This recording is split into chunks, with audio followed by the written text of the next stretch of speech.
السلام عليكم ورحمة الله وبركاته. الحمد لله رب العالمين والصلاة والسلام على أشرف المرسلين وعلى آله وصحبه الفائزين برضا الله. يا عباد الله اتقوا الله.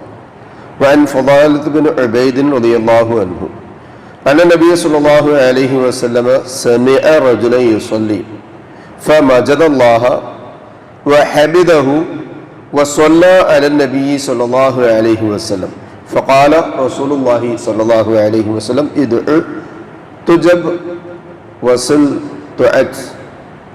رواه أبو داود وأحمد والترمذي والنسائي رحمة الله عليه. സഹോദരങ്ങളെ, അള്ളാഹുവിനെ സൂക്ഷിക്കണമെന്ന് എന്നെയും നിങ്ങളെയും ഒരുപോലെ ഓർമ്മപ്പെടുത്തുകയാണ്. അള്ളാഹു സുബ്ഹാനഹു വ തആല നമ്മെ മുത്തഖീങ്ങളിൽ ഉൾപ്പെടുത്തി അനുഗ്രഹിക്കട്ടെ. ആമീൻ. ഫളാലത്ത് ബിൻ ഉബൈദ് റളിയല്ലാഹു അൻഹുവിൽ നിന്ന് ഇമാം അഹ്മദ്, തുർമുദി, നസായി, അബൂദാവൂദ് തുടങ്ങിയ മഹാരഥന്മാരായ മുഹദ്ദിസുകൾ റിപ്പോർട്ട് ചെയ്തിട്ടുള്ള ഒരു ഹദീസാണ് ഞാൻ നിങ്ങളെ കേൾപ്പിച്ചത്.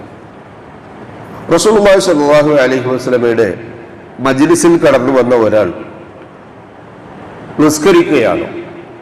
ആ നിസ്കാരത്തിന്റെ അവസാന ഭാഗത്ത് റസൂലുള്ളാഹി സ്വല്ലല്ലാഹു അലൈഹി വസല്ലമ മനുഷ്യനെ കാണുകയും കേൾക്കുകയും ചെയ്യുകയാണ്. സമിഅ റജുലൻ യുസല്ലി ഫമജദ.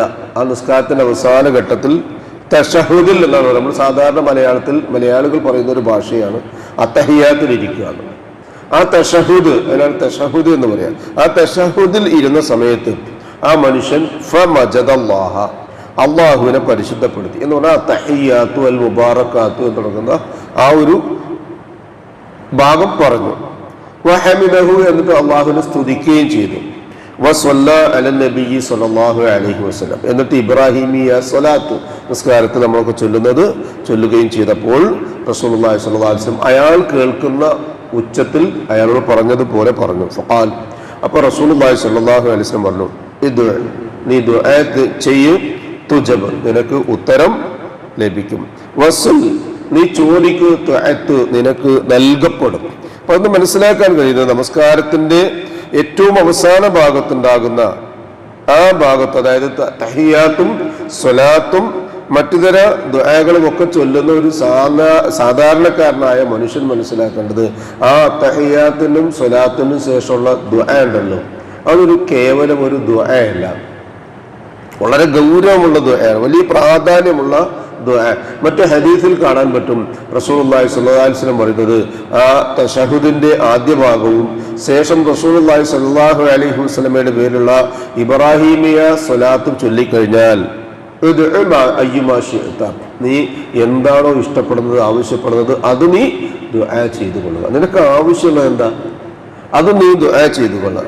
ആ ദുആ കഴിഞ്ഞതിന് ശേഷം സലാം വീട്ടിയാൽ, അതുകൊണ്ടാണ് പല പ്രഗത്ഭരായ ഉലമാക്കളും ഒക്കെ പറയാറുള്ളത്, ശേഷം പിരിഞ്ഞൊരു ദുആയുടെ ആവശ്യമില്ലാത്ത വിധം അള്ളാഹുവിനോട് അയാൾ ചോദിച്ചു കഴിഞ്ഞു, അള്ളാഹു നൽകുമെന്നാണ് റസൂലുള്ളാഹി സ്വല്ലല്ലാഹു അലൈഹി വസല്ലം പഠിപ്പിച്ചത്. അപ്പൊ ആ ദുആയുടെ പ്രാധാന്യം എന്താ?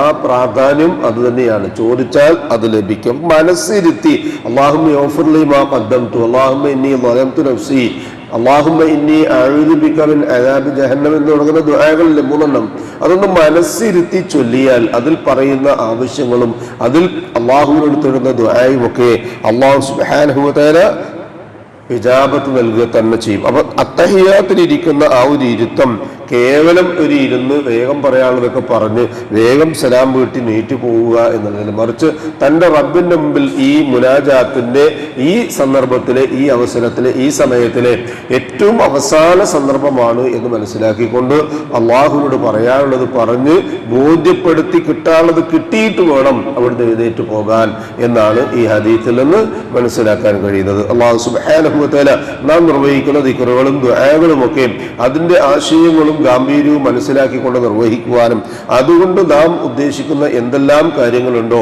അതൊക്കെ നേടിയെടുക്കാനുമുള്ള നല്ല തൗഫീഖ് നമുക്ക് ഏവർക്കും നൽകി അനുഗ്രഹിക്കട്ടെ. മനുഷ്യ സഹജമായി വന്നു പോകുന്ന ദൗർബല്യങ്ങളും തെറ്റുകളും കുറ്റങ്ങളും അല്ലാഹു സുബ്ഹാനഹു വ തആല പുറത്തും മറച്ചു വെച്ചും നമ്മെ അനുഗ്രഹിക്കട്ടെ. അവയ്ക്ക് പകരമായി നന്മകൾ ചെയ്യാനുള്ള തൗഫീഖ് അല്ലാഹു സുബ്ഹാനഹു വ തആല നമുക്ക് ഏവർക്കും നൽകി അനുഗ്രഹിക്കട്ടെ. നമ്മിൽ നിന്നും മരണപ്പെട്ടവർക്ക് അല്ലാഹു മഗ്ഫിറത്തും റഹ്മത്തും നൽകി അനുഗ്രഹിക്കട്ടെ. അവരുടെ ബർസഖിയായ ജീവിതം അള്ളാഹു റാഹത്താക്കി കൊടുക്കട്ടെ. ജീവിച്ചിരിക്കുന്നവരിൽ രോഗികളായി ആശുപത്രികളിലും വീടുകളിലും ഈ മജ്ലിസിലുമുള്ള ആളുകൾ അള്ളാഹു സുബ്ഹാനഹു വ തആല ശാഫിയായ റബ്ബ് ആജിലും കാമിലുമായ ശിഫയും സമാധാനവും ആഫിയത്തും ദീർഘായുസ് നൽകി അവരെയും നമ്മയും അനുഗ്രഹിക്കട്ടെ. അള്ളാഹു സുബ്ഹാനഹു വ തആല ഉപജീവനത്തിന്റെ എല്ലാ മേഖലകളിലും ഖൈറും ബറക്കത്തും വർഷിച്ച് നമ്മയും നമ്മുടെ കുടുംബത്തെയും അനുഗ്രഹിക്കട്ടെ. ഈമാനും ഇഖ്ലാസും തഖ്വയും ഖുശൂഉം ഉള്ള മുത്തഖീങ്ങളായി ജീവിക്കുവാനും ജീവിതത്തിന്റെ എല്ലാ രംഗത്തും ആ സൂക്ഷ്മത കൈവരിക്കാനുമുള്ള തൗഫീഖ് അള്ളാഹു നമുക്ക് ഏവർക്കും നൽകി അനുഗ്രഹിക്കട്ടെ. മരണസമയം വരെയും ഇബാദത്തുകൾ നിർവഹിക്കുവാൻ ആവശ്യമായ സിഹത്തും താഖത്തും ആഫിയത്തും അള്ളാഹു നമുക്ക് ഏവർക്കും നൽകി അനുഗ്രഹിക്കട്ടെ. മരണസമയത്ത് അഫ്ദലു ദിക്ർ ലാ ഇലാഹ ഇല്ലല്ലാഹ് എന്ന കലിമ പറഞ്ഞ് കാമിലായ ഈമാനോടുകൂടി പുഞ്ചിരിയോടുകൂടി കണ്ണടയ്ക്കാൻ ഭാഗ്യം ലഭിക്കുന്ന മുത്തഖീങ്ങളിൽ അള്ളാഹു സുബ്ഹാനഹു വ തആല നമ്മയും നമ്മുടെ കുടുംബത്തെയും ഉൾപ്പെടുത്തി അനുഗ്രഹിക്കട്ടെ. ദുആ കൊണ്ട് വസിയത്ത് ചെയ്തവരുടെ നല്ല മുറാദുകൾ അള്ളാഹു ഹാസിലാക്കുകയും പ്രയാസങ്ങളും ബുദ്ധിമുട്ടുകളും അള്ളാഹു എളുപ്പമാക്കി അവരെയും നമ്മയും അനുഗ്രഹിക്കുകയും ചെയ്യട്ടെ. ജന്നാത്തുൽ ഫിർദൗസിന്റെ ഉടമകളായ അംബിയാക്കളും മുർസലുകളും ഔലിയാക്കളും സലഫുസ്സാലികളും സിദ്ദീഖുകളും ശുഹദാക്കളുമുള്ള സ്വർഗ്ഗത്തിൽ പ്രവേശിക്കാൻ സാധുക്കളായ നമ്മുടെ മാതാപിതാക്കൾക്കും നമുക്കും കൂട്ടുകുടുംബങ്ങൾക്കും സന്താന പരമ്പരകൾക്കും അള്ളാഹു തൗഫീഖ് നൽകി അനുഗ്രഹിക്കട്ടെ. اللهم اغفر للمؤمنين والمؤمنات والمسلمين والمسلمات الأحياء منهم والأموات إنك مجيب الدعوات يا قاضي الحاجات ربنا تقبل منا إنك أنت السميع العليم وتب علينا إنك أنت التواب الرحيم واغفر لنا يا غافر المذنبين ربنا هب لنا من أزواجنا وذرياتنا قرة أعين واجعلنا للمتقين إماما ربنا ظلمنا أنفسنا وإن لم تغفر لنا وترحمنا لنكونن من الخاسرين اللهم أجرنا من النار اللهم أجرنا من النار اللهم أجرنا وأجر والدينا من النار ربنا آتنا في الدنيا حسنة وفي الآخرة حسنة وقنا عذاب النار آمين آمين آمين برحمتك يا أرحم الراحمين سبحان ربك رب العزة عما يصفون وسلام على المرسلين والحمد لله رب العالمين سبحانك اللهم وبحمدك أشهد أن لا إله إلا أنت أستغفرك وأتوب إليك السلام عليكم ورحمة الله وبركاته.